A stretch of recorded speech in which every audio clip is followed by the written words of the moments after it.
Hello, sir. Hello, how are you? Doing great. How are you? Outstanding. Living the dream? That's right. I think we are live, but got a couple people here early, which is great.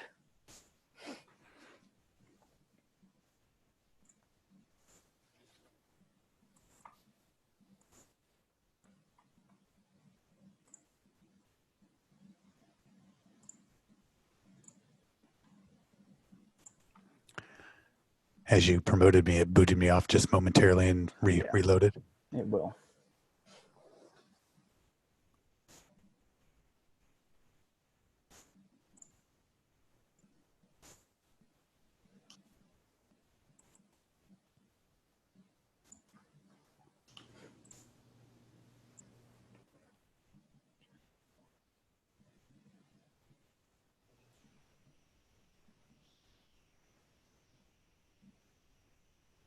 Can you hear me okay, Luke? Very great. Yep. Great. Good. Little concerned about that.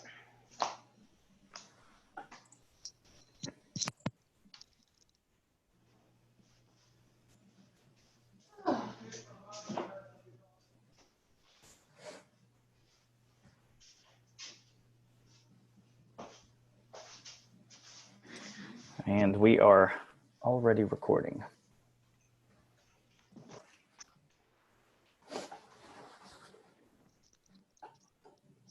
There's about 8 people who are overachievers in here early. Welcome, everyone. I think this is the virtual equivalent of sitting in the front row during class. Yeah, exactly. Brown nosers. I always remember, when class was about to get done early, any further questions? There's always that one person's like, hey, yeah, I do. Everyone else in the class is saying, no, shut up. Oh, Eric, good. You got the white shirt memo. Crap. Not me. FYI, Amanda, we're live, so say hi to everyone. Hello. Here, this should help. Yeah. Well, the people that are on right now haven't got off and run away yet, so I think we're doing good.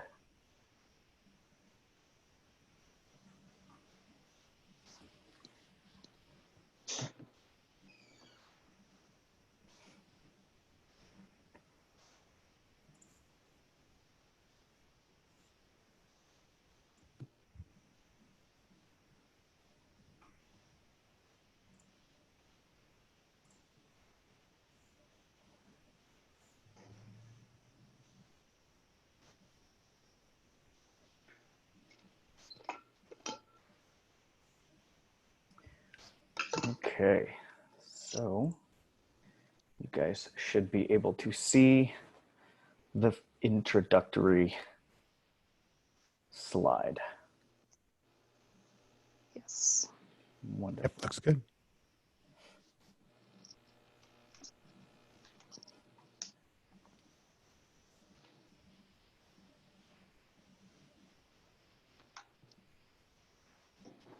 I see some of my friends are on now. Hello, Jenny from Iowa.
And as a reminder, turn off all cell phones and dingers and alarm clocks and all that stuff. I'm just hoping that my dog stays turned off. Yeah, mine too. He's actually right here in his kennel, and I closed the door, so he's sequestered, which means he's probably deep in sleep right now. That's good. We have a dog that thinks she's a guard dog, so every time we have a doorbell alarm on the driveway. So if somebody pulls up or anything, she just goes off. So I'm just really hoping that doesn't happen. Is this a little dog? No, it's like a 75-pound boxer. Yeah, I was thinking the same thing, Amanda. She should be a little dog, but she's quite round right now. It's that quarantine bod. She doesn't quite have that normal boxer, hourglass shape. She's more sausage-like. But she swims every day, so it's kind of amazing that she is as fat as she is. Poor girl. She tries. Life's hard.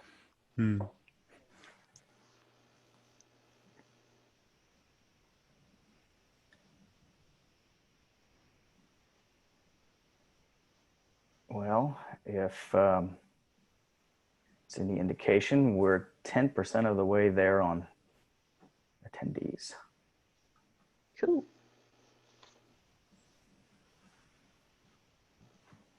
Which is pretty good for 6 minutes early.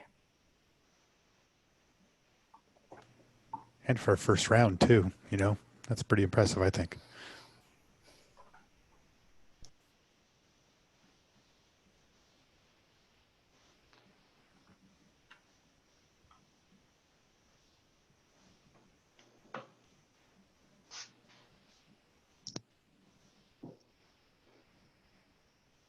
And I'm assuming that everyone can hear and see us. If someone wants to mention something. Cody asked a question. Will this be up on your website to refer back to? Yes.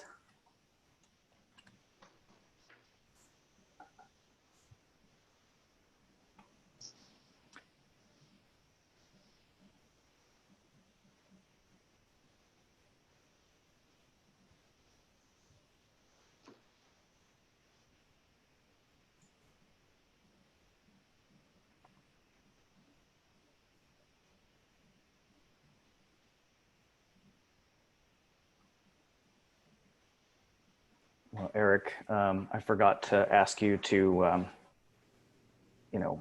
showcase a special talent prior to, in this interim period, banjo playing or whatever it is. To juggle some screw caps. I just noticed your Instagram name. I like that. Oh, Bearded Wine Wizard. Now, I'll tell you, that was not something that I named myself. It was not a self name. That was given to me by a friend. So, embrace it. I'll have a short story to share. Speaking of funny internet names, so I created a email address, just a Hotmail account, and it's screwcaptech@hotmail.com, and I use that address for a lot of my loyalty clubs, things like my Marriott rewards or whatever. Right. So I go to check into a Marriott one time on a work trip, and the guy says, "Oh, do you still work at CapTech?" And I said, "I don't work for CapTech. I work for Amcor." And I didn't know what the heck he was talking about. And he goes, "Oh, I thought you were a disgruntled ex-employee." And I went, "Oh, you're ready to screw CapTech." I was like, no, that's not it at all. Not what I meant. No, we make screw caps. And I'm a tech. Screw cap tech. It's funny that, things in type, while email and text message and things like that are an amazing conduit for information share, they also miss all of the innuendo, the humor, and emojis only go so far. I've had, I didn't mean it that way. Sometimes when I'm switching between systems, I'll have caps lock on and I'll reply to an email in all caps. Stop yelling. Stop yelling. Have you guys, are you familiar with the comedians Key and Peele? Yes, Yes. they're They so do this. funny. There's a great skit they did on misunderstanding text messages. I don't know if you've seen that one or not, but I they're have, yeah. split screen back and forth. Yeah. Guy's And then, saying it as he's typing it, so you hear what he means, and then the guy's reading it as he receives it, and so you hear how he receives it. Super Oh, sensitive. it's so perfect. I mean, it just Yeah. nails exactly what you're Mhm. saying, Luke. How yeah. people can misconstrue things that are written in text instead of face to face, You which is know, why this is so great. yeah. And then throw in a whole nother level of autocorrect, and it's like, who Yeah, knows? what? Oh.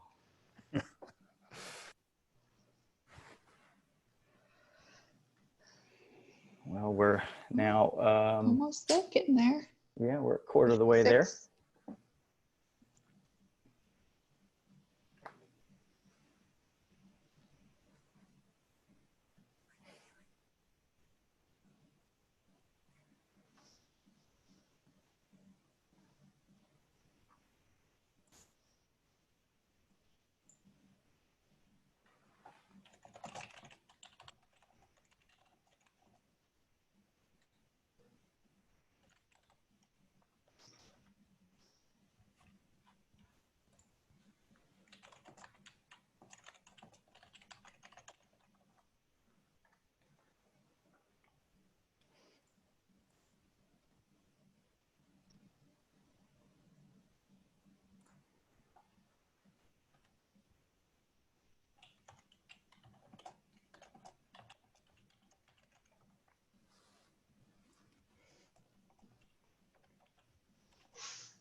Okay, so we are filling up pretty quickly. We're about halfway there insofar as people that have registered, but we'll just kind of get going here. This is being recorded and will be available afterwards, posted on our website along with our other webinars. So, hi everyone. Thank you for tuning in today. I am your host, Luke Holcombe. First, I would like to give a brief intro about myself and Schrute Laboratories. I've been working for Schrute Labs since 2015, supporting the greater Midwest and Southwest with technical sales support. I have a bachelor's degree in enology from Cal Poly, San Luis Obispo. My background is large-scale commercial winemaking, and I started that in 2005. Most of the wines I've made have been destined for distribution. So with that, the margin for error, especially during packaging, is quite small. After putting nearly 1 million cases of wine under screw cap, I've been lucky to have learned how to use screw caps properly with the guidance of folks like Eric. Schrute Labs has been a leading vendor to the adult beverage production industry for over 80 years. We're based in Petaluma, California, and we strive to bring the best products to market with unparalleled support. Our portfolio ranges from crush pad equipment, biologicals, enological tools, and oak adjuncts, filtration media and equipment, beverage integrity solutions, and what we consider to be best-in-class corks, screw caps, crown caps, bedules, wire hoods, and tin capsules. The purpose of this webinar is to present a broad overview of what proper implementation and sustainment looks like when using screw caps. We support many different types of closures and are not seeking to elevate or denigrate one over another. This is simply informative. Beverage packaging exists at the nexus of the components used. And regardless of the closure chosen, there are specific critical control points that must be understood to ensure component compatibility and bottling day success. And this is true for any closure. During this presentation, we will discuss proper application, bottling day quality control, winemaking considerations, and attempt to address common myths and misconceptions about using screw caps for wine packaging. While we will highlight some of the problems that can occur, we will also present remediation. All of this is with the intent to provide the end user with practical, applicable information. Knowledge is truly power. At this point, I'd like to introduce our guests. First, Amanda Fleming. Amanda is the head winemaker at Post Winery in Altus, Arkansas. In her role, she leads the production of over 100,000 cases of still and sparkling wine, frizzantes, and hot-filled juice products, mostly under screw cap. She's been in winemaking since 2008, doing so on the north coast of California, Marlborough, New Zealand, and most recently here in Arkansas. She's a fermentation science graduate student at the University of Arkansas and is currently preparing for the upcoming harvest. I want to thank her in advance for her time and convey our appreciation of her for sharing her expertise with us today. Thanks for having me, guys. Awesome. Our next guest is Eric Graham, field technical expert for Amcor Capsules North America. Eric started his career in the wine industry in 2000, overseeing the packaging of more than 4 million cases of wine annually. In 2009, he worked in a similar capacity, supervising a mobile bottling line, working with approximately 45 different winery customers. In 2010, he was recruited by Amcor into the field technical service role for North America, where he has supported nearly 1,500 customers troubleshooting screw cap, glass, and capper setup issues. He's without a doubt the preeminent screw cap application expert in North America. Eric, thank you for taking time today to share your vast experience with us. Thank you, Luke, and welcome everyone. All right. Without further ado, let's dive right in. Just where we've got most people on here. Fantastic.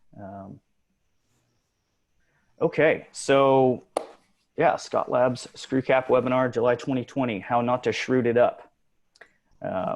So there's my contact information and also contact information for Scott Laboratories. This will be revisited at the end of the presentation if you don't capture it right now. So screw caps, how not to Schrute it up. If you are a fan of The Office, you remember this episode. So as I said before, practical presentation on screw cap application, bottling day QC, and winemaking considerations, and we're going to address common myths and misconceptions. So this is what we don't want to have happen. And Eric, what are we seeing there? We are seeing a very shrewded up cap. Now that's a train wreck. Yeah, it looks to me like somebody had a spinner, a cap that would not open. So they got a knife and proceeded to cut the cap from the bottle, which is never a good thing. And that person was me.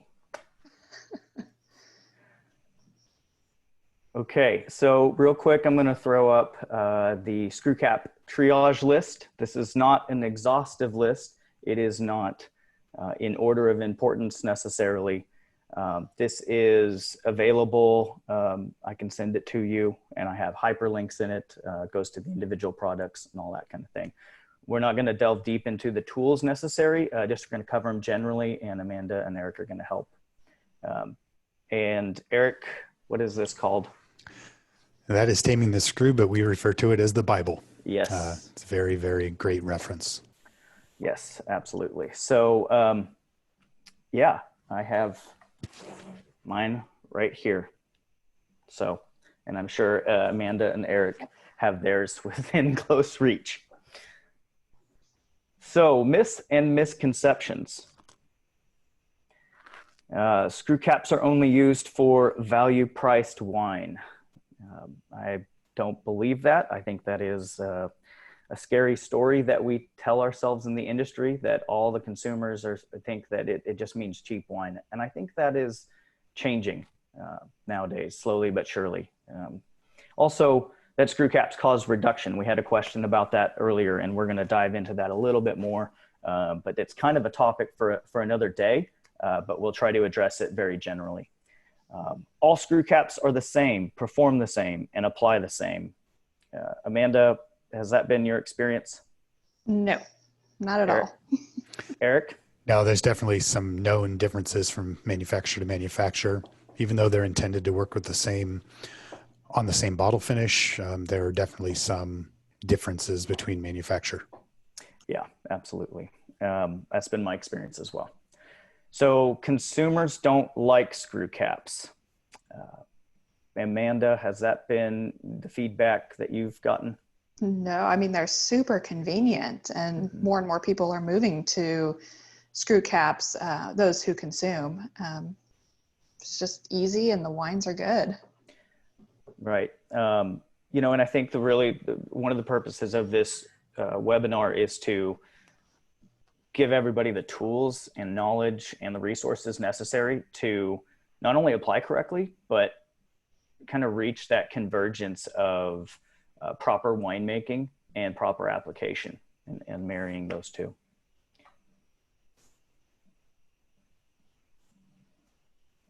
So I want to throw this in here real quick. This is a topic that I'm very passionate about.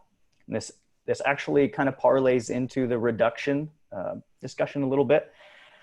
But what you'll notice here is the difference in ullage, otherwise known as headspace, between a cork finished bottle and a screw cap finished bottle.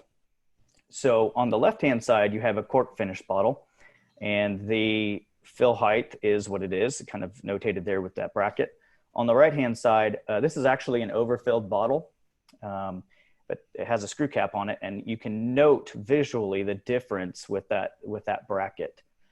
So with that, I want to talk real quickly about math, because it's important. Now, somewhere, I think I saw a couple sciencey type folks on the attendee list, and they may give me some grief about my lack of sig figs, and I am fully aware of that. But that being said, this picture does not show a W65 bottle. This looks like a burgundy type, but I use W65s because it's one of the most common bottles out there. But I did some math yesterday, really crunched some numbers, and the volume of ullage, if you use the correct fill height at the correct temperature and all those variables, it's about 7 mils. When you have volume of a W65 screw cap finish, it's like 19.71 mils. So that headspace increase is about 180%. Now, because you're in a really small package, 750 mils, that 180% has a drastic effect because you have a lot more surface area. But imagine this in a 180% value in a tank. That you wouldn't not do anything about that as a winemaker, would you, Amanda? Oh, yeah, no, you'd definitely be doing something about that. Right. So, and we're going to show a little bit more about this in the future, but this headspace must be effectively managed in both bottles. In the cork, for example, most of the time this is handled by a vacuum corker. So that vacuum corker pulls a lot of that atmospheric air out and allows for a reduction in bottle shock. So Amanda, for example, and the folks at Post Winery, they have a liquid nitrogen dosing system, which we'll show you a video of here in a minute. And that almost completely evacuates any of the atmospheric air and therefore the oxygen out of the headspace. And for more information on dissolved oxygen, we have a webinar already posted that I gave a couple weeks ago with Darren Michaels. So with that, I'm going to turn it over to Amanda. And thank you, Amanda. And if you have anything to give as an intro, take it away. All righty. So first of all, I wanted to thank Scott Labs for having me, and thank you guys for all being here. I am excited to be here. I'm actually 38 weeks pregnant, so hopefully I won't be having to run to the hospital during this webinar. So far, so good. So that puts me due date August 5th. Rookie mistake, right? Having a baby during harvest, but sometimes these things happen. But anyways, it's all good. But I wanted to talk first a little bit about Post Winery and who we are, what we do. As Luke said, Post is located in Altus, Arkansas.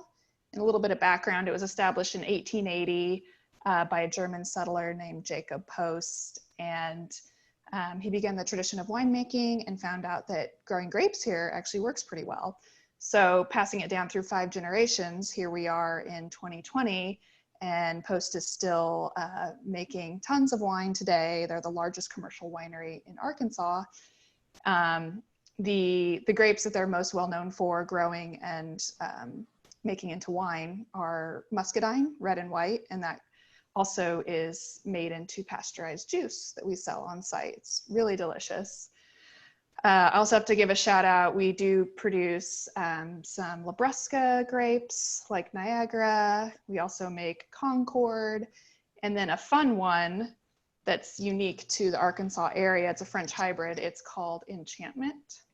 And that is a red grape, and it's a teinturier grape. So that means that the flesh is dark, just like the skin. So it gives a super intense color. And we love that. That was created by the University of Arkansas System Division of Agriculture. And I believe that that was commercially released in 2017. So it's still kind of a baby, but has been relatively well accepted, and a lot of good stuff coming from that. But I will get on to what Post is all about when it comes to screw caps. And sure. Move on to the next slide. Sometimes there's a little bit of a lag. I think there's a little bit of a lag on my end. Okay, I can move through the slides for you. Yeah, I'm not quite sure what's going on there. So screw cap, as Luke said, is the dominant closure that we use at Post Winery. About, over 95% of Post products are under screw cap closure. And we bottle nearly 270,000 gallons per year. So I came from mostly smaller winemaking background with a little bit of some larger production here and there. But so coming here to Arkansas was quite a shift in the amount of wine I was making and screw caps I was using. And over the course of the year that I've been here, I've learned quite a bit. We bottle in 750s and 1.5 liter formats. We use screw caps for still and sparkling wines, and also for the hot filled juice products. We like screw caps because the quality is good, there's a variety of aesthetics we can choose from, and the price is right, and consumers like it. So it's pretty much win-win. Quality control is, of course, really important, as with anything during bottling of wine. So my lab crew, they'll, before we actually start bottling, they'll check the free sulfur in the bottling tank, and we'll adjust free sulfur as necessary with regard to the pH, pretty standard. We'll also, in the bottling tank, sparge the wine with nitrogen to reduce the dissolved oxygen, or refer to it as DO. For reds, we achieve less than or 0.8 milligram per liter. And then for whites and rosés, equal to or less than 0.5 milligram per liter, because they're just more sensitive wines. They don't have that color for protection. And I would say really that when you're getting ready for bottling, aside from making sure that you have the right glass and the cap closure, you need to make sure that your free sulfur and DO standards are met prior to bottling, so that your screw caps perform optimally, and then your wine stays good under closure.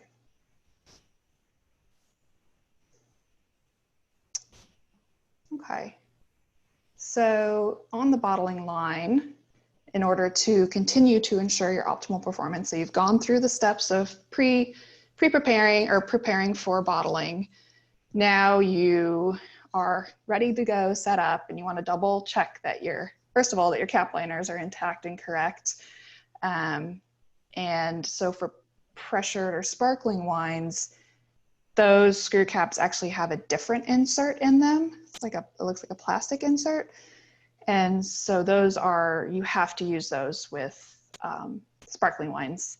And then for still wines, you have the Ceratin or the Ceranex liner, but you don't really want to use those for sparkling wines. On our end, we sparge empty bottles with nitrogen prior to filling. So we have a special counter pressure filler, very nice. It's actually used for both, it can be used for both wine and beer, though we just use it for wine. So what happens in that process is this pressure filler will pull a vacuum from the bottle, fill it with nitrogen, repeat that process and then fill with wine. So we're decreasing that package oxygen as much as possible. Yeah, and I think that's a good time to point out something that, generally speaking, brewers are much more concerned with oxygen pickup at all points during the process, but specifically during filling compared to wineries, because just very generally they have a higher pH, so they're not using SO2. They have lower alcohol. A lot of times there's live cultures packaged with it, and they're relying on cold chain. So that oxygen pickup is just way more important for brewers. I would argue that it should be important for winemakers as well, to the same level.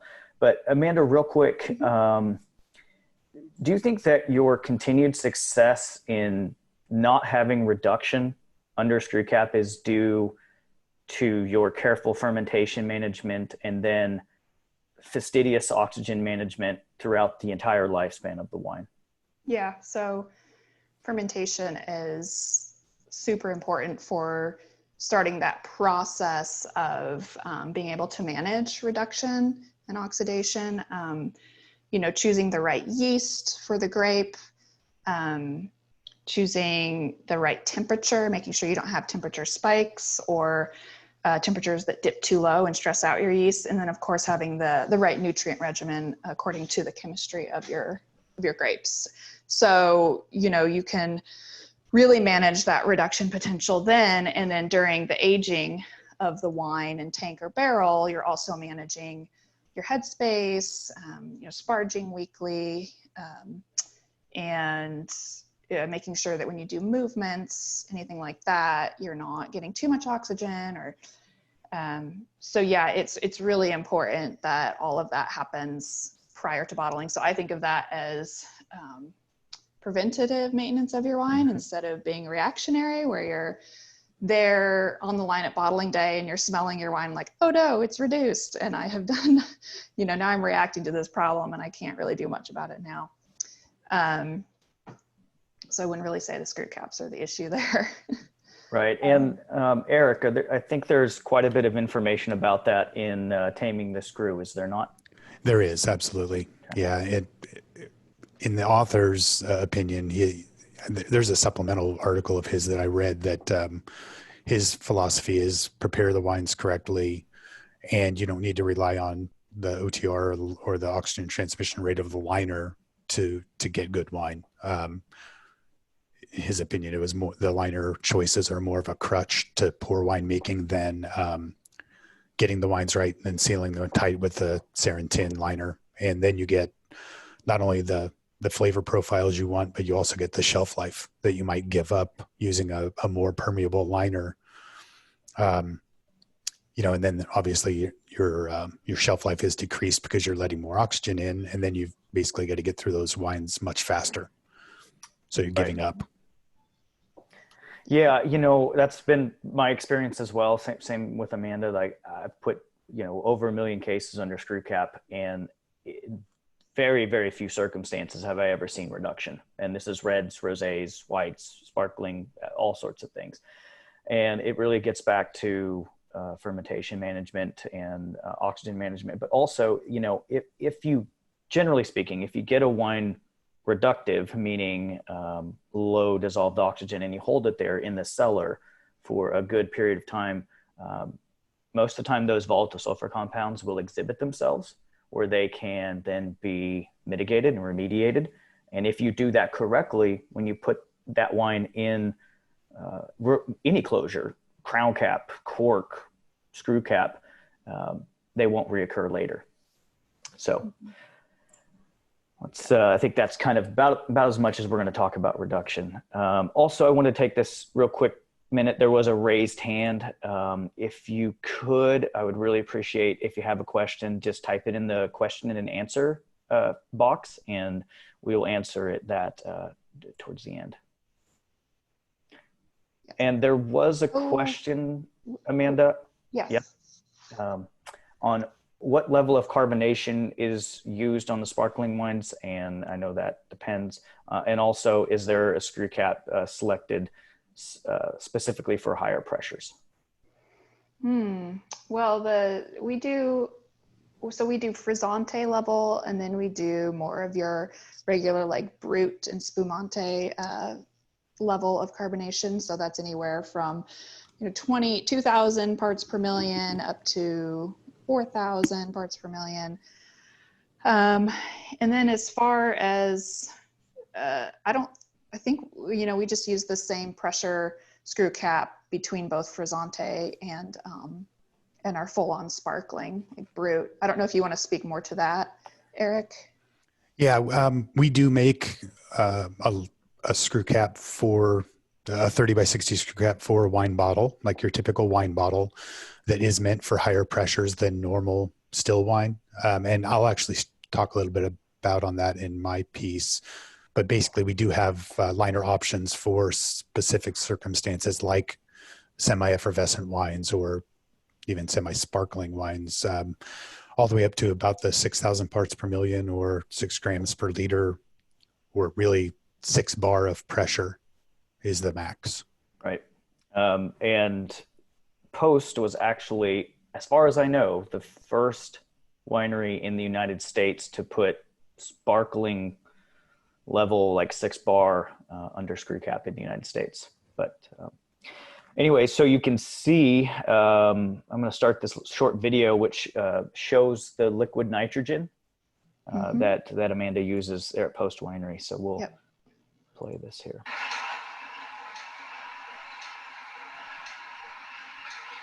And Amanda, do you want to describe? Yeah. I'll play it a couple times so people can see it. Yeah. So this is our Parachute. It's a frizzante wine that is going under screw cap. And in the picture or the video to the left, it's actually receiving its inline nitrogen drip. So towards the very end where you see like that cloud coming up in the neck of the bottle. And so that's where Luke was talking about how we're diluting that oxygen and really lowering that headspace oxygen.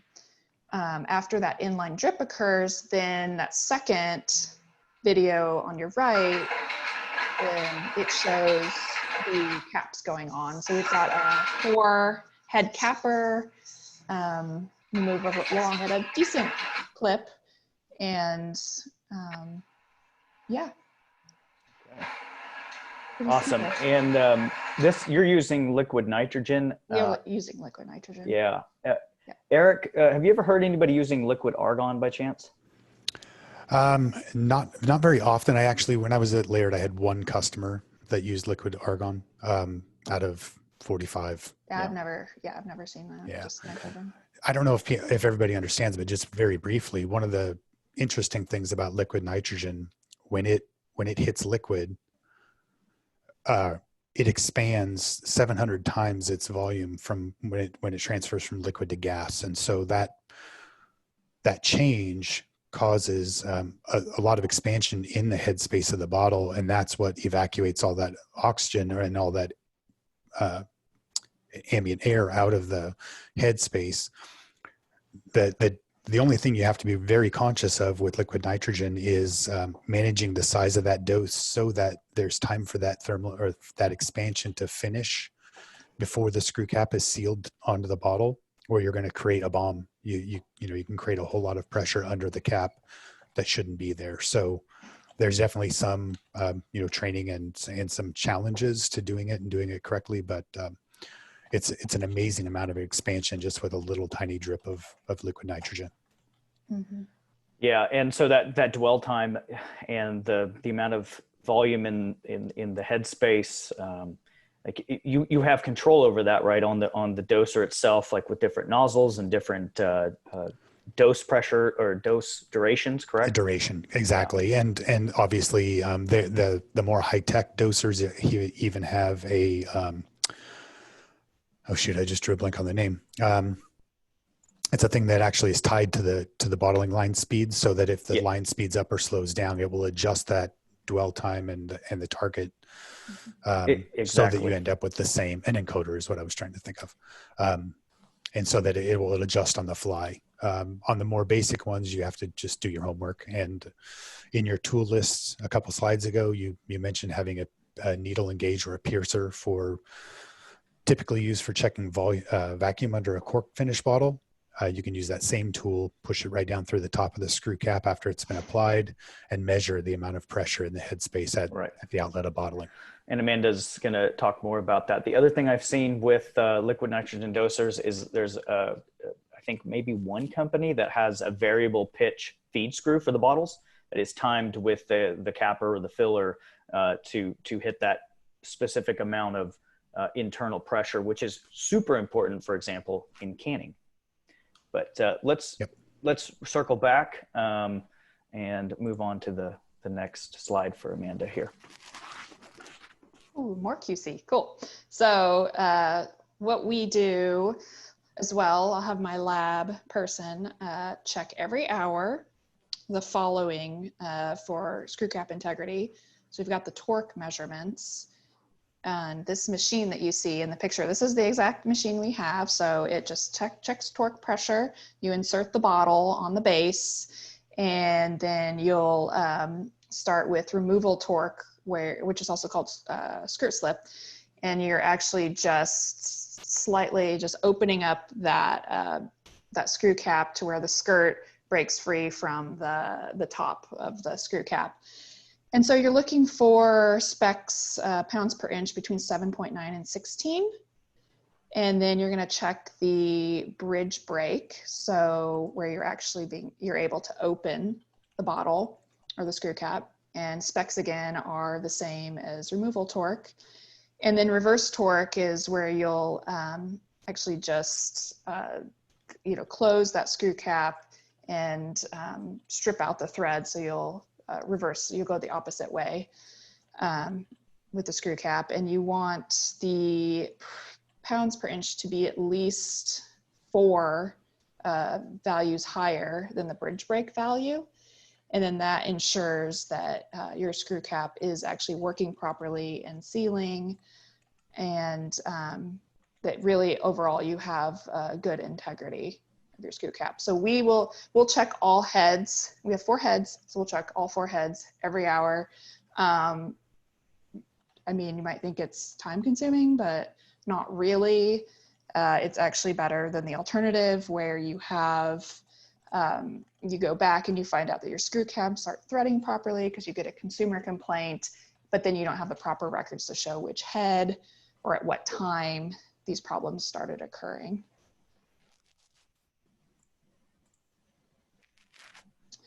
We're also checking every hour the bottle pressure with the piercer gauge that Eric was talking about.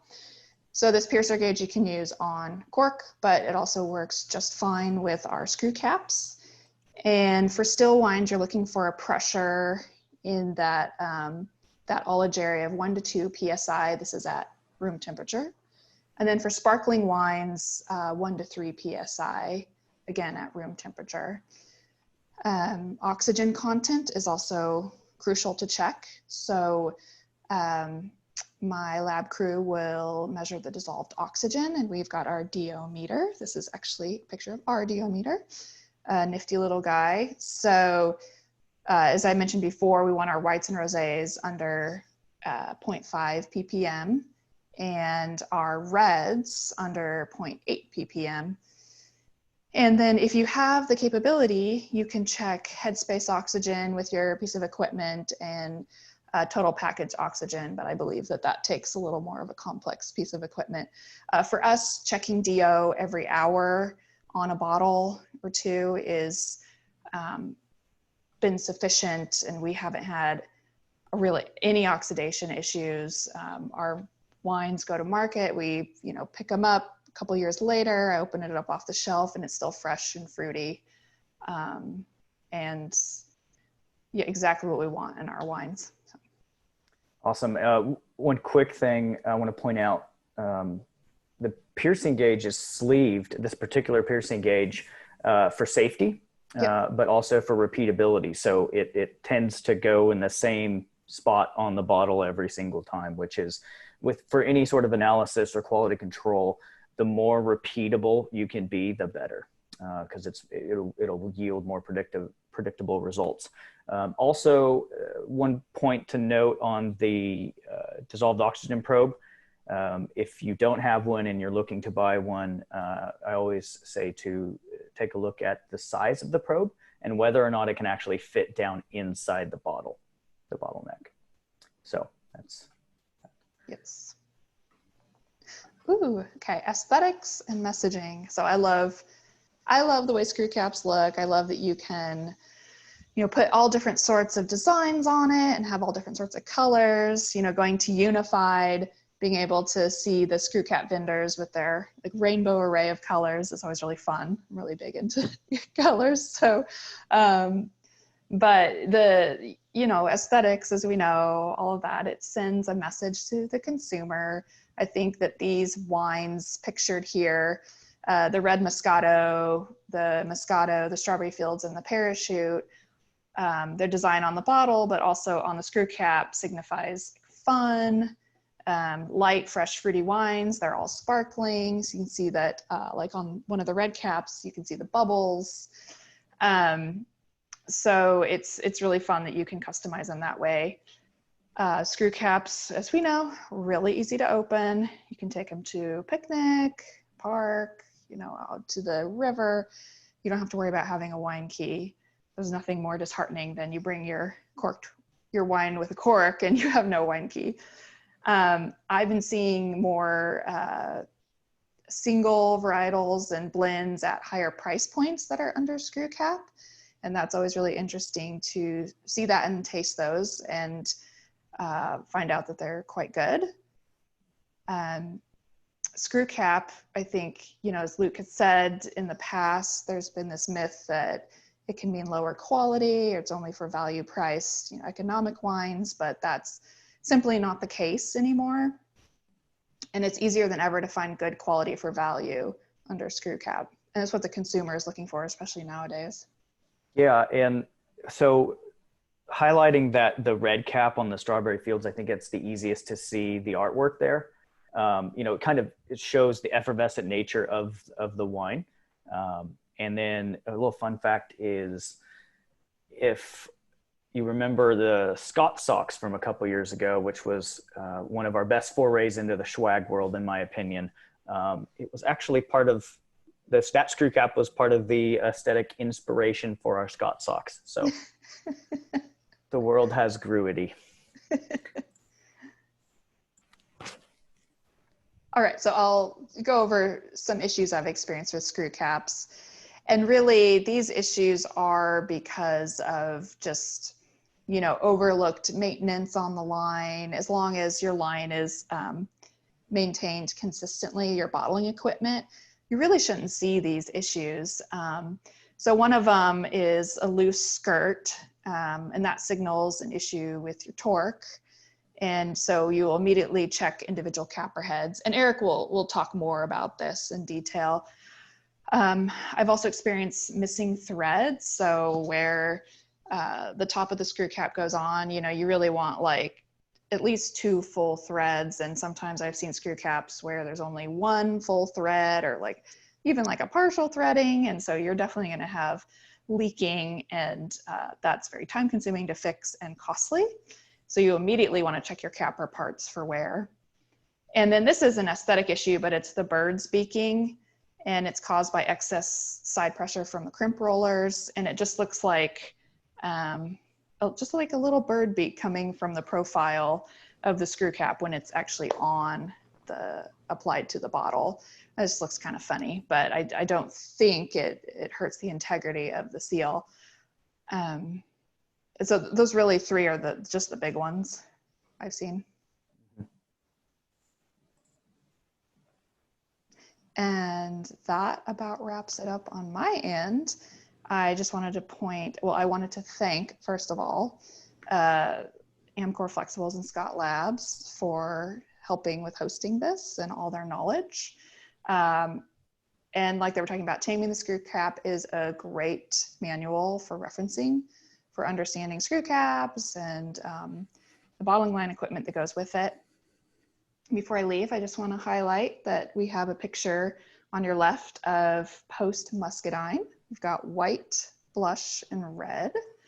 And on your right are Muscadine grapes, which as you can see, are quite different looking from Vitis vinifera and French hybrids. So muscadine is really our bread and butter here, and it's a very unique grape. It's native to the South, and it does really well in the heat, does well with pests, and it's got a very unique flavor. It's really hard to describe, right, Luke? It's kind of more like when people ask you to describe it, you're like, well, it tastes like muscadine. Exactly, yes. But I would say the reds have very much of like a strawberry component, and then the whites are sometimes more like candied, like Jolly Rancher flavors. But if you haven't tried any, please try some. It's a fun experience. And I think if I had to interject there, that I would try the Parachute. It is unlike any wine you've ever experienced. I think it is one of the most unique wines in the world. And that's one of your flagship products, right? It is, yeah. So the Parachute it's white muscadine wine, and then it's sweetened back with muscadine juice. And then it's brought up to a Frisante level of carbonation. So it's very refreshing. You get some of those muscadine wine flavors, but then also that freshness and intense fruitiness from having the juice there. Right. Awesome. Sounds delicious. It is. And for those of us that live in the South, when it is 100 degrees and 95% humidity, that's my go-to. Yeah. So, all right. Thank you very much, Amanda. At this point, I'm going to hand it over to Eric. Thank you. Thank you very much. Welcome, everyone. Luke, it looks like we're having the same control issue. I'm attempting to advance the slide, and it's not working. I'll be your slide changer then. Well, thank you very much. Mm-hmm.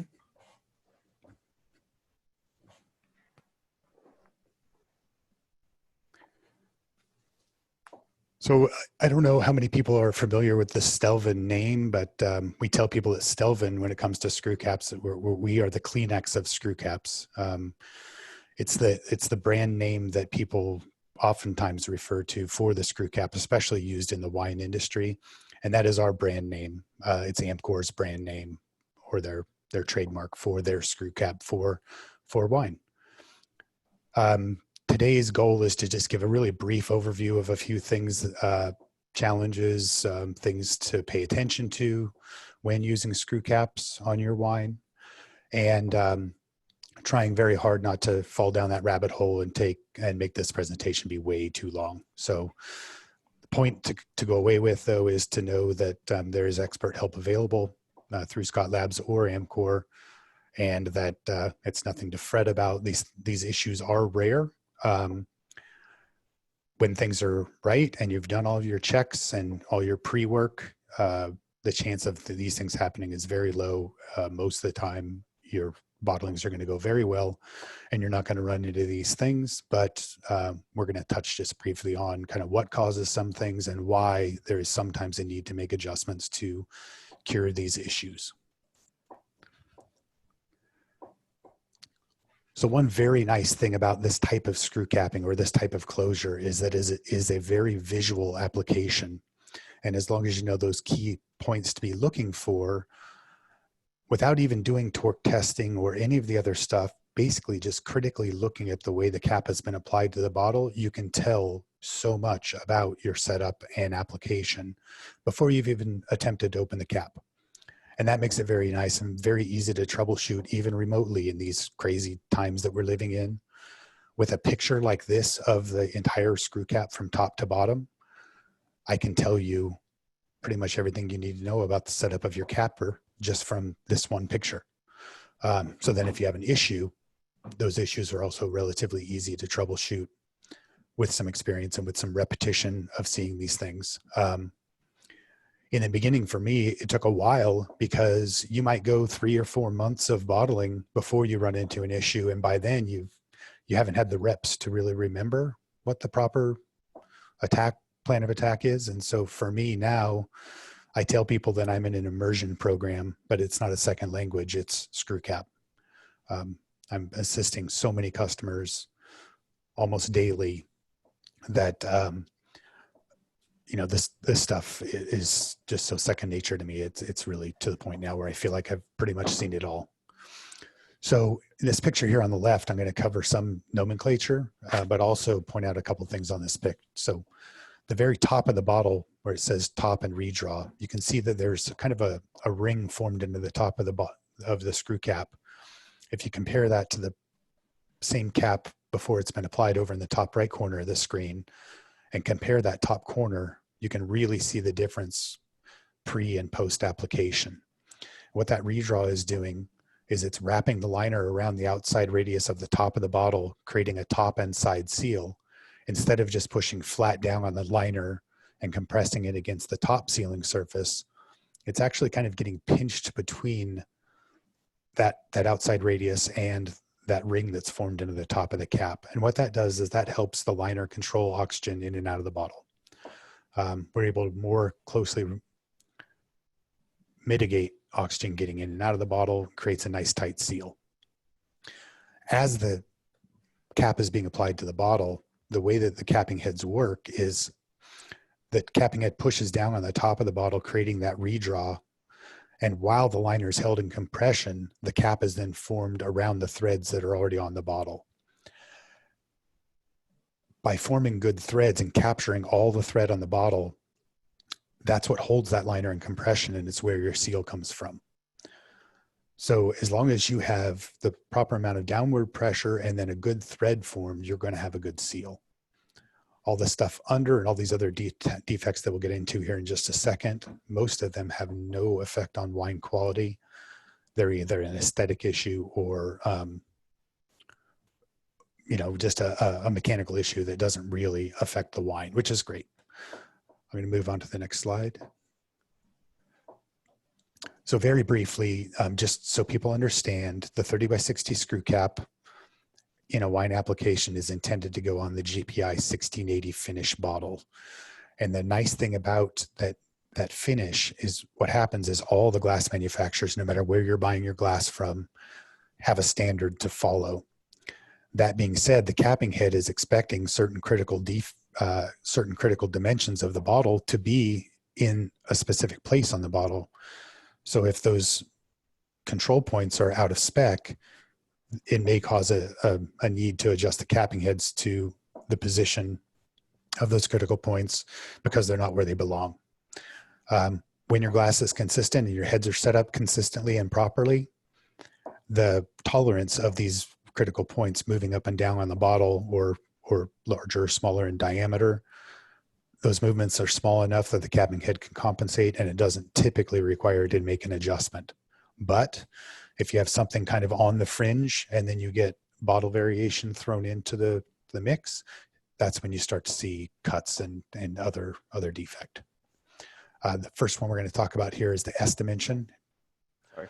Yep. And if you see here on this is a screenshot of the GPI spec for the 30 by 60, and you can see how detailed that is. Takeaways here is that every dimension on the bottle has a letter assigned to it. The S dimension there is at the top, and it's the distance from the top of the thread start on the bottle to the top of the sealing surface. So that dictates where your threading rollers need to land on the bottle. So if you can see if that dimension is off, your threading rollers aren't going to be in the right place on the bottle, and it can create an issue. Next one.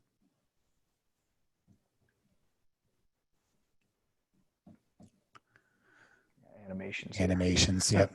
Yeah, so you can see there more of a zoomed in view of that from the same screenshot. That's the S dimension. And again, I already covered why it's important for it to be where it belongs. D dimension. So this is the dimension of the bottle that dictates where the tuck under or pilfer rollers need to land. So at the bottom of the D dimension, you can see where there's that little circle, dotted circle. There you go. So that's the ledge on the bottle that we're tucking under to lock the skirt of the screw cap to the bottle, so that when you open it, the threads cause the top part of the cap to rise as you twist. And that's what puts the bridges in tension and eventually breaks them and leaves the skirt behind and separates the cap, causing all the bridges to break, so that once that bottle has been open, your tamper evidency or pilfer proofing has now been voided, and you know that that bottle has been opened. So again, if the D dimension is too big or too small, the tuck under rollers will have to be adjusted accordingly to end up landing in the right place on the bottle because of bottle variation. As long as the glass is staying within spec and your heads are set up nominally, the capping head can adjust for this, so you're not having to adjust every single time you run or every single time you change production date or batch of glass. Awesome. Real quick, Eric, I've noticed that some people have a real hard time opening screw caps when they try to open the top of the, grab the top of the screw cap, and then they also grab the skirt and try to separate them. And isn't that like defeating the functionality of the cap? Yes, you're definitely fighting yourself at that point. So real quickly, I'll add to that, Luke, because it's a good point. I've had a couple customers in the last 10 years. Well, first time I got the phone call was actually from a wine importer. And he said, I'm very familiar with the Stelvin brand. I've opened thousands of bottles under screw cap, but bottles from this one particular customer that I'm importing are always very hard to open, and I don't understand it. So I had him send me a picture. And what this customer was doing was they were using a neck label, and they were wrapping a neck label around the neck of the bottle right at the end of the skirt and where the skirt of the screw cap meets the neck. So they're basically doing what you're saying. They're holding the skirt from being able to turn. And then to open the bottle, you're having to overcome the strength of that label to get things to start to move, which causes the bottle to be very hard to open. The screw cap is one piece until those bridges break. So if you're holding the skirt and holding the cap, you're fighting yourself. Yeah. A lot of people trying to fancy up the opening of a screw cap bottle will grab the entire bottle in one hand and then twist the punt end of the bottle. You have more leverage because it's larger and it just looks fancier. Incidentally, that's how you remove a sparkling cork as well. You torque on the bottom of the bottle, not on the cork itself. Exactly. It's a leverage thing. Yeah. So we're getting close on time. So let's rock and roll here. Okay. So D angle will come up a lot because D angle is one of the main causes of pull off. A pull off is when you go to open a bottle and the entire cap and skirt comes off in one piece. The skirt does not stay locked to the bottle. And if you look here and this zoomed in a little bit to the right of screen, right under where Luke's moving there, that bottle has a D angle that's well in excess of the 15-degree max.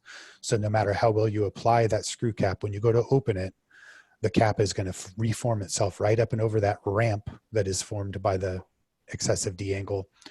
And it's going to be impossible to open the bottle properly. Now, like I said earlier, the wine is still protected. The threads are good. The downward pressure being applied to the top of the cap is good. So the wine is still going to be good. Okay, next one.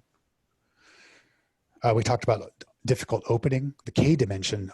A lot of people think that the screw cap finish ends where the tuck under happens, but it actually ends all the way down here at the K dimension. So the K is the diameter of the neck where the skirt meets the neck. If the dimension is too large, the screw cap it basically becomes press fit over the neck of the bottle, and it makes a very hard opening bottle. And if it's too small, the bridges on the cap can actually break during application because the contact between the skirt and the neck gives the cap some stability while it's being applied. It stops the bridges from breaking. So when the gap is too large and there's no stability there, you're more likely to have broken bridges during application. Okay, next. You can click past that. There you go. We talked about liners earlier. Saranex and Sarin Tin are by far the most popular screw cap liner choices in the wine industry. And those are offered by all of the screw cap manufacturers, not just Amcor. Saranex probably, they say, more closely mimics an average grade cork, where Sarin Tin is a tighter seal with less oxygen transmission rate, or OTR. There are special use liners. We have liners for pressurized products up to 6 bar, and we have liners for pasteurized or hot filled products that are meant to deal with those high temperatures that can be exhibited during those processes. Really what we do is we encourage the users to do their homework and to do trials to determine which liner is best for them. But I would say probably 80%, maybe close to 80% of the liners that we sell are Saranex, which is just kind of like the norm. It's the average. If you have a wine that's super sensitive to oxidation, or a wine that's going to be cellared for a long time, Sarentin is the tighter version that would either allow those wines to keep longer or protect a more sensitive wine. This slide here just shows, sorry about that, Luke, gives you a general idea of when you're checking OTR, oxygen transmission rate, of all the different types of closures out there on the market, kind of where those things land in comparison to one another through many, many different laboratory tests. Yep. Next. Hey, this slide here, we're going to start getting into the, here we go, into the common defects. So pull off is probably the number one issue that people struggle with screw cap. Pull off, again, is when you go to open the cap and instead of separating, the entire cap and skirt comes off the bottle. Nothing stays behind. This does not affect wine quality or integrity. There can be multiple causes of this. A lot of times it is that D angle on the bottle, or the outside radius from the D angle is too rounded off, so that it doesn't leave you enough shelf to hold on to, causing the cap to unlock from the bottle and come off. If the side pressure on your tuck under rollers is too low and they're not penetrating fully, creating a deep enough groove, that can also cause pull off. And if there's a cap manufacturing issue, if the bridges are not cut properly, so that perforation isn't perforated fully around the cap, when you go to open the cap, that cap is going to be so resistant to coming apart that it's going to become a pull off. Now, this kind of goes back to what Amanda touched on earlier with torque test results. When you're having a pull off issue, it's very rare to have every single bottle pull off. So you look at your torque test data and determine whether your bridge brakes are abnormally high or low. If you have low bridge brake or normal, what I would say normal bridge brake, but you're having pull off, the cap is not the problem. Then you go into adding side pressure until you either the pull off stops or until you start breaking bridges. And if you have broken bridges, that's kind of like the opposite of pull off. One is saying, I have so much side pressure that the bridges are breaking because of the cap flexing, and the other is saying, I don't have enough side pressure because I'm having pull off. So Yeah, at that point, well, yeah, so, sorry, I was just going to interject there. You know, I've seen this before with variability in the molds of the glass, where, you know, it's not a capper setup issue. It's not a screw cap issue. It is maybe a specific mold. exactly. You know, so it sometimes the stuff to track down, whether it's screw caps or corks or fill heights. I mean, I've even seen slug necks in cork bottles that cause low fills. Yeah. It can be a mold issue. That's a really good point, Luke. So none of the glass manufacturers intentionally make glass that's out of spec. And when the runs start, they always are fully in spec.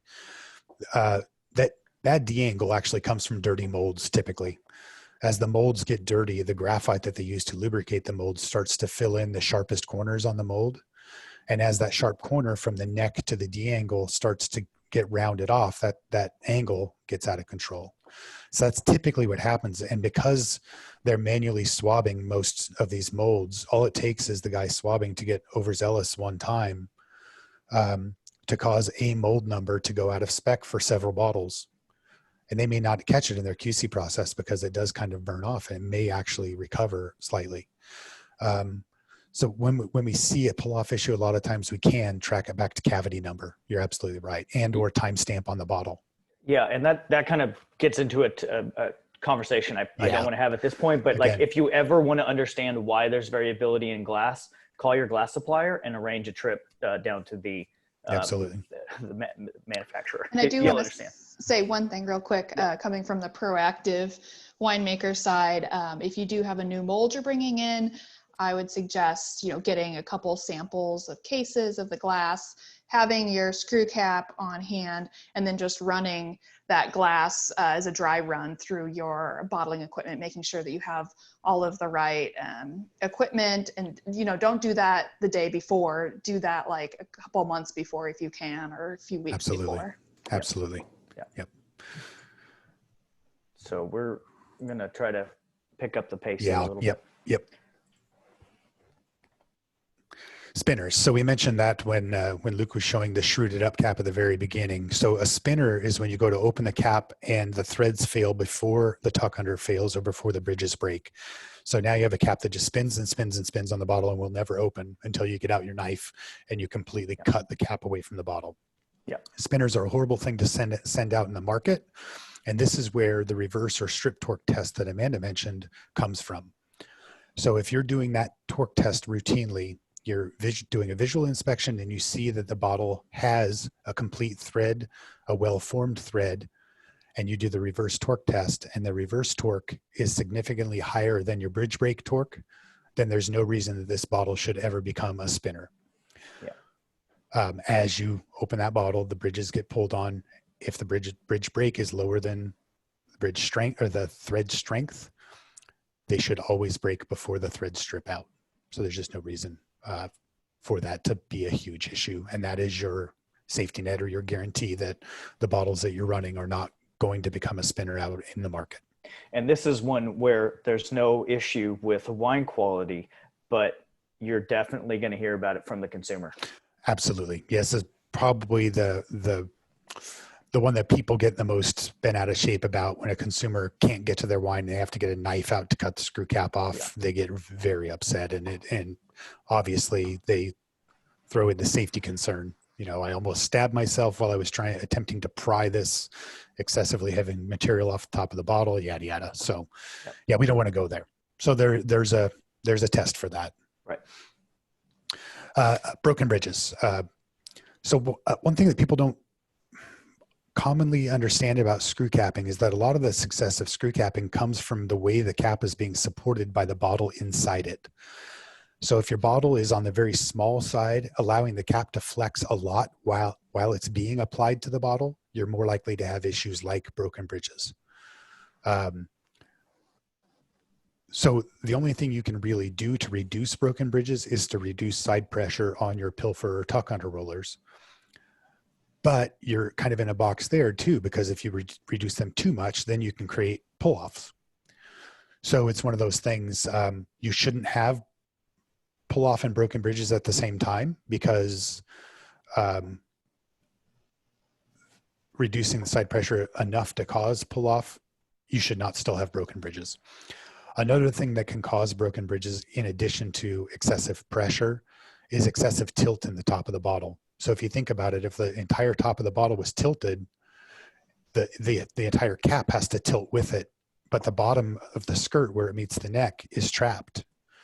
And so if you have excessive tilt in the very top of the bottle, you basically put a kink in the screw cap, and that will pry the bridges open on one side and smash them closed on the other. So that's a really good segue into something that we three have talked about, is picking the right bottle, or a bottle that will give you the least amount of issues is going to be like a really stable, wide bottom, low center of gravity, like a Bordeaux. Whereas a Hawk, real tall, skinny, wobbly bottle is just going to be problematic, or more problematic. Right. And it goes back to having the proper bottle handling parts also. And most of the screw cap manufacturers have a good control on that, where they're actually adding a third tier of bottle control to their bottle handling parts to grab the screw cap bottle up right below where the skirt meets, instead of just grabbing by the label panel area.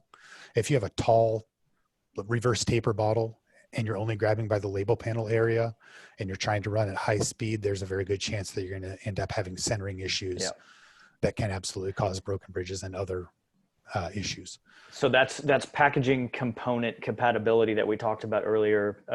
But a lot of, sometimes we don't have any choice, right? So marketing makes a decision, right, and we got to run with it. So just know that, like, if it is one of those highly unstable bottles, and your bottling line's capable of running 100 bottles a minute, you maybe only be able to run 50.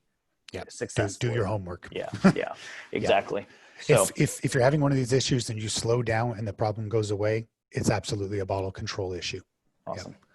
I think that's the last one. This is another fairly common one: cutting in the tuck under.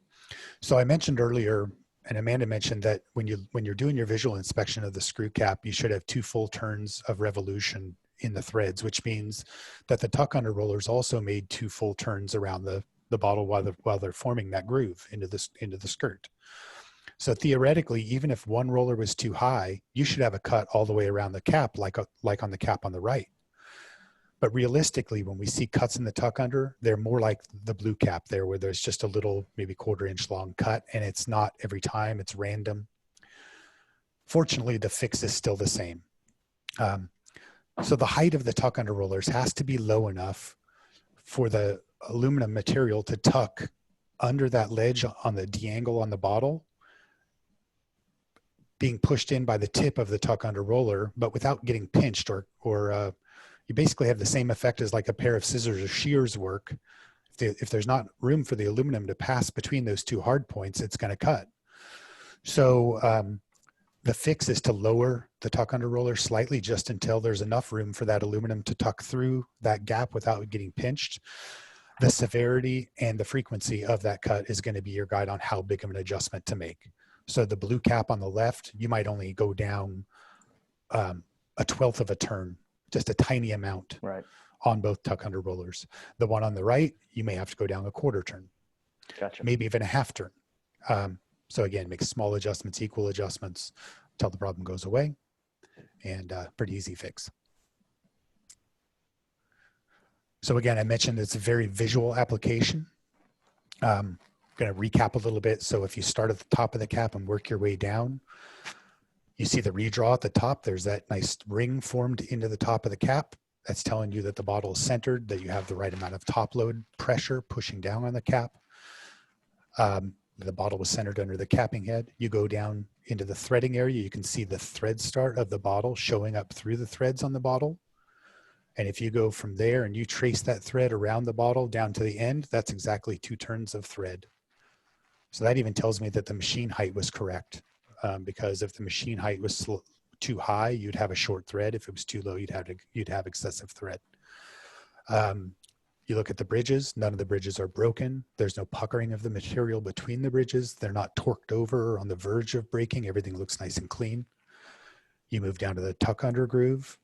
The groove is full depth. It's nice and uniform. You see like almost like a V shape, or like the Pac-Man mouth shape, which tells me that the tuck under roller height is correct. And then that male bead that Luke's pointing at right now with the pointer, this is where a bird beak would occur. Amanda pointed those, and now I regret not having a picture of a bird beak in the presentation. But basically what it is, it's like a puckering of the material in that support bead. And what causes that, again, is excessive pressure causing the cap to flex too much. You basically start pushing a wave of material around the cap, and when those rollers release, it leaves that puckering of material. What does it generally look like? Like a bird beak. Okay, just checking. Yeah, it's just an outward pecker, just a pucker of material. Just absolutely a aesthetic issue, not nothing to worry about. Right. And then finally, at the very bottom, looking for that gap between where the skirt meets the neck, without an excessive gap, and also without flaring of the cap at the very bottom. Yeah. All right. And this is good for posterity here. We can people can refer back to this. Yeah, exactly. Amanda did already touch on it. We're kind of beating a dead horse there, so we can skim right past that. All right. Well, thank you all very much for your attention. Awesome. Looks like we have some Q&A questions, so that's great. Yeah, we've got about 14. Real quick, I just want to I have a few closing thoughts before we get into the Q&A. Some of the takeaways are really important to highlight. It is beating that dead horse, but that horse is important. Obtain a bottle drawing, review it, and test it, prior to actually trying to run it, at scale and with wine in the tank and with people, standing on the line that you're paying per hour, right? So, and also try to do it at speed, because when you run slow, everything looks great. But if you run it at speed, the problems will tend to show up. And Eric, I don't know how you feel about this, but I generally would recommend filling bottles with water and have them, run on the line. So you're as closely as you can mimicking bottling day conditions. Yep. Yeah. So, and proper quality control, while tedious, can prevent catastrophes. Have the basic tools on hand to make adjustments and measurements. And liner choice, I say call me. We'll talk about it because that's like one of my favorite topics. Also, obtain a copy of Taming the Screw. I think that's really important. We mentioned that earlier. And then again, total package oxygen is the dissolved oxygen plus the bottling day pickup, and that directly affects your shelf life directly. And you know, I said basic tools. Here's a picture of a very, very expensive tool specifically for bottling screw cap wines. At what sort of scale would you say somebody would have had this, Eric? Out of the 1,500 or so that I'm supporting, probably a half dozen have them. Yeah. We have one, obviously, because bottles are so critical to successful screw capping. We look at a lot of glass, and I hate to say I've learned way more about glass working for a screw cap company than I ever thought I would. But it is, it's a critical part of the puzzle. If you look at the bottle, the screw cap, and the setup of the capping machine and just the function of a capping machine, we by far have the easiest third of that trifecta. But at the same time, everything that goes right or wrong with a screw cap, whether it's a visual defect or a mechanical, the way the cap is working, people assume they have a cap issue. Well, the cap's not doing something it's supposed to do. It's got to be a cap issue. So we are kind of forced to know a lot about all three pieces of that puzzle. Right. Awesome. Okay. Well, if people need to go, I'm sorry for running over a couple minutes. We're going to stay on for as long as you two can. And we've got about 15 questions. And I'm going to try to go through and answer those to the best of my ability. Please talk about the differences in bottles, Stelvin, ROPP, screw cap. I'm assuming we're talking torque-on, tamper evident, roll-on, pill-proof, the different types of screw caps we see in the market. Eric, do you want to briefly address that? Sure. In Taming the Screw, they actually do a good job of tackling that question with the nomenclature. So technically a 30 by 60 is a ROTE, not a ROPP. A ROPP is a 30 by 21 screw cap that is meant to be used on a completely different finish and a completely different application than what we're talking about here. But people sometimes do refer to any screw cap on a wine bottle as a ROPP. So technically they're using the wrong nomenclature if you really want to get into it. Right. I'm going to ask for more clarity. If somebody just says ROPP to me, I'm going to say, what size are we talking about? What kind of application are we talking about? So to answer your question in a roundabout way, yes, there is a difference, or there can be a difference, but it depends on, you really need more detail. Okay, this is more of a winemaking question, and I don't want to get too far down the rabbit's hole in this because it starts dealing with volatile sulfur chemistry and sometimes winemaking philosophy. But Amanda, someone that's curious about your take on minimal use of copper at any stage of the winemaking process, pre-bottling under screw cap. So it's not sure exactly what the question is, but do you have a thought process there or a philosophy? Well, of course, there's a maximum amount of copper that you're allowed to add over the course of the wine's life. And I think I know that number, but I'm not going to say it off the top of my head. But you really obviously want to keep under that parts per million. What I do is, of course, I'll run trials every time we want to add copper and say, I like the 0.4 ppm copper addition. Well, actually, I'll back it off and maybe add only 0.3 ppm to the actual tank, because when we're talking about doing trials at small levels, there's so much room for error. So, and then we'll assess the copper we added into the tank, if it smells better. And if not, then we can always go back and adjust a little more. But I think the less you can use, the better. And if you're having to use it all the time with all your wines, then I think that signals a problem with something going on in fermentation. Yeah, 100%. So there is a legal limit of residual copper. Residual. And the other issue that can come out of that, apart from your winemaking philosophy, is also copper is an extraordinarily strong oxidative catalyst. So if you want to talk about making a wine to have short shelf life, leave a lot of residual copper in it. And there's ways to mitigate that. And we can talk about that a little bit more. Yeast holes are a great way to help reduce the residual copper limit. And also there's, you don't have to go straight to copper. There are other tools like tannins and something like our Regulus that can help take care of some of those volatile sulfur compound issues. Mm-hmm. Okay. I would be curious about your take on, okay, we did that one. Let's see. What about recyclability? What are your thoughts on recyclability, Eric? Aluminum is the most widely recycled metal on the planet. So that's a good thing. However, I think there, especially in the United States, there's a misconception with our single stream blue cans, and it depends on where you live. Most people assume that if they put a recyclable material into that blue can, that it will be recycled. Realistically, what happens if your recycling center that's taking that waste doesn't have the proper equipment to separate metal from glass? It's an eddy current generator. They're expensive. They're not that common. And the value of the glass is not horribly valuable. So it's kind of a hard for return on investment for recycling people to buy the equipment to go after a commodity that's relatively worthless. So they're just not that common. But the technology is out there. The best way to make sure that your wine bottles are being recycled is to take them to a recycling center that has the separate bins for different colored glass. If you do that, it's going to be crushed. It's going to be returned back into the recycling stream, and it will be recycled. But if you put it in a blue can, it may or may not be, and chances are it won't be. Yeah. So a lot of it depends just on the infrastructure of your recycling. Yeah. Yeah. Yeah. Yeah. Same. Okay. What DO levels do you see post bottling? Let's say 1 week post bottling, Amanda. Yeah, we see, say for instance, on whites, we'll start out at 0.5 or below, and it is below 0.5.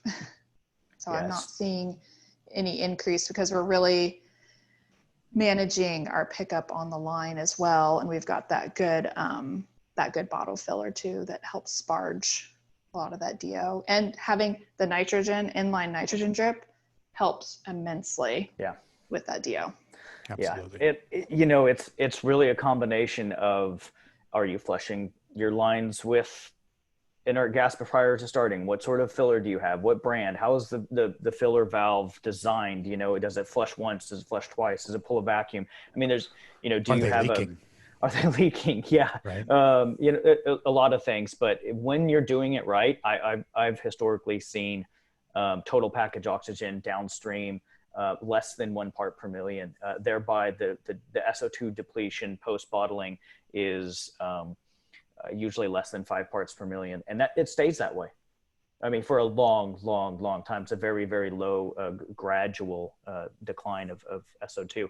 So regardless of the closure used, if you want to back calculate what sort of oxygen pickup you have, AKA how much bottle shock you have, measure your post bottling free SO2 after about a month, and that'll be relatively correlated. 4 parts per million free SO2 depletion is correlated to about 1 part per million dissolved oxygen pickup.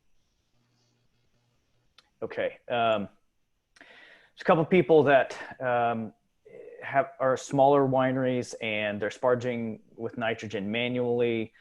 They've been talking about, we're talking about screw caps, but is there a really good benchtop type of screw capper to use? And what's the best way to get rid of the head space and the oxygen? Yeah, there are many benchtop versions out there, but realistically, I mean, even though you could cycle them very fast, the handling of putting a wine onto a pedestal, putting a cap on it, cycling the machine, taking the bottle off, doing that over and over again, the chance of you doing more than about 6 bottles per minute would be pretty rare. I mean, you'd have to really hustle and maybe have 3 people staging and, really helping out to run bottles through a single head capper.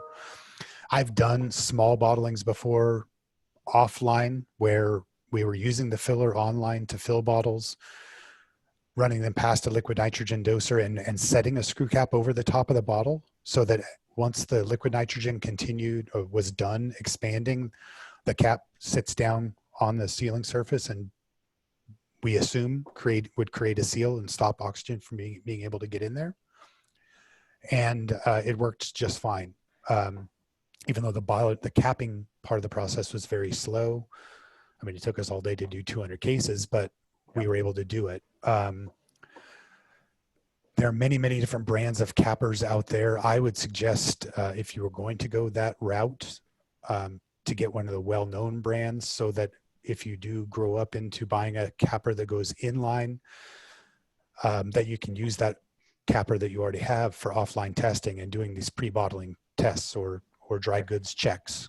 So if that person that makes that benchtop type screw capper also makes like a 3-head or a 4-head that you would eventually scale up to, keeping in that same brand and having the back end support and parts compatibility and redundancy is what you recommend. And that's going to vary by area. You know, there's different distributors that are supporting different areas around the United States. But it's a really good thing, especially if you're into big production, to have an offline capper for doing offline testing. And if that capper is compatible with the capper on the line, it's very nice to have a way to run. Let's say you're having an issue with one capping head, you can swap out the heads, go work offline while the line runs, figure out what the issue is, and have that head ready to go as soon as you have an opportunity to switch it back. So those kind of things can really, really help you with your productivity.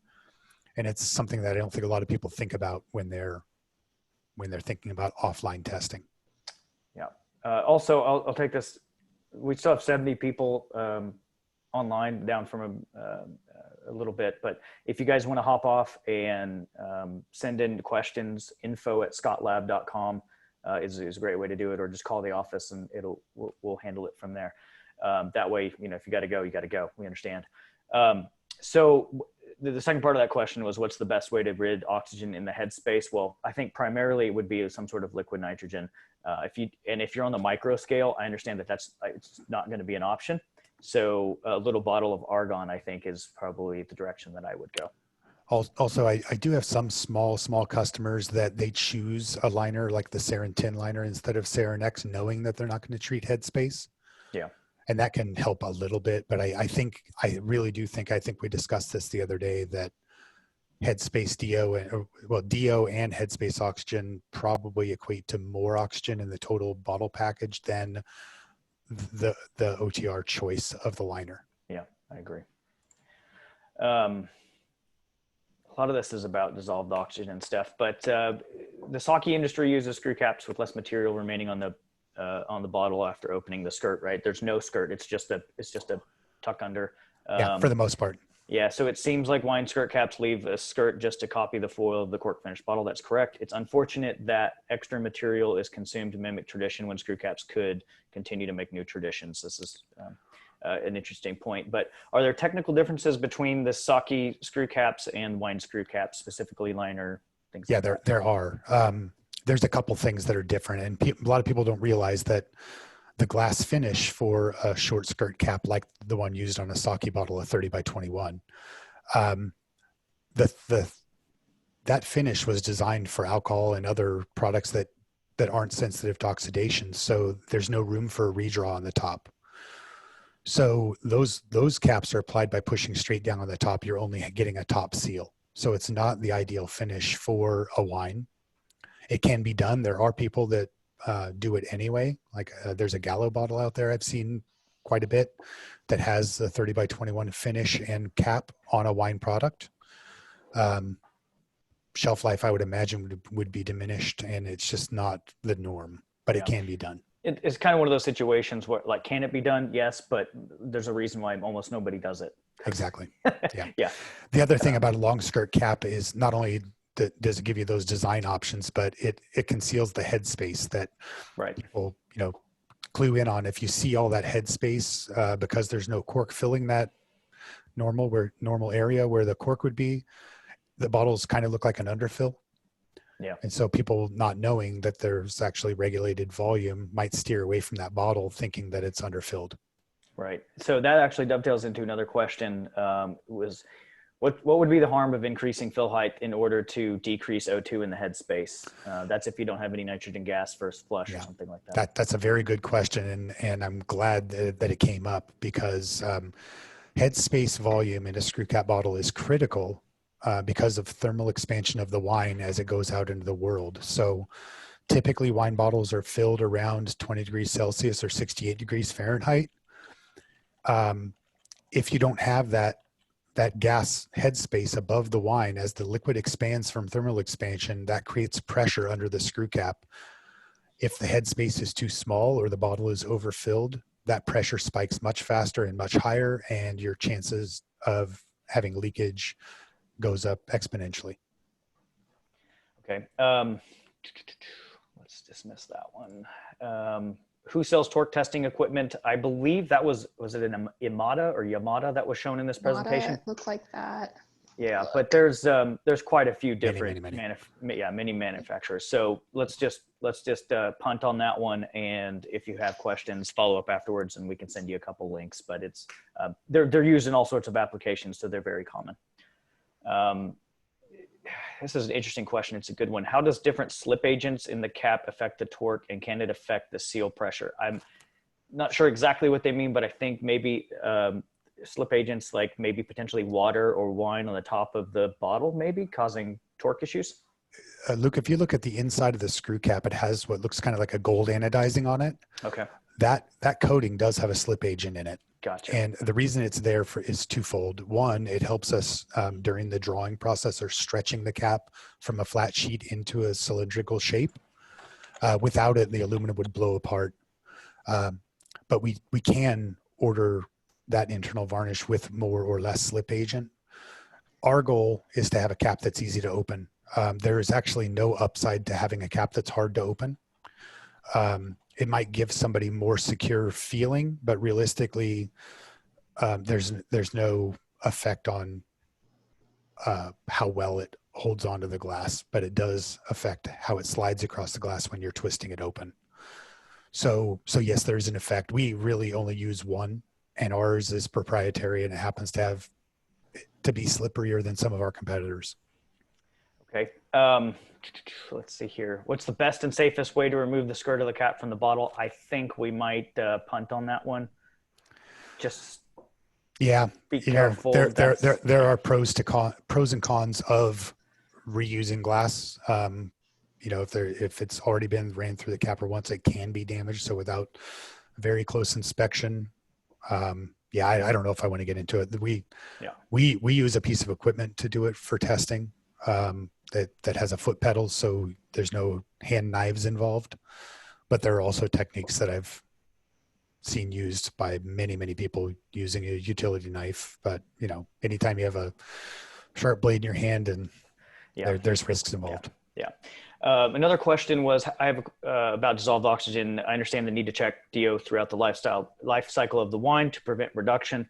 How do you counter this with the requirement of oxygen nutrition during a successful fermentation, specifically the addition of Fermate O? So that's a pretty complicated topic, and it has to do with the fact that yeast do use oxygen in their life cycle. And this is one of the reasons why during punch downs and pump overs, we're adding air. There's things like pneumatage. Fermate O, for example, and some other organic nutrition actually has a couple units of oxygen built into it. When we're talking dissolved oxygen and prevention and remediation and things like that, during fermentation and yeast feeding is a whole different situation than post fermentation. And I'm being very specific with my words, post primary fermentation. So yeah, I think that pretty well covers it. We can feel free to reach out for me. We can talk a little bit further about that.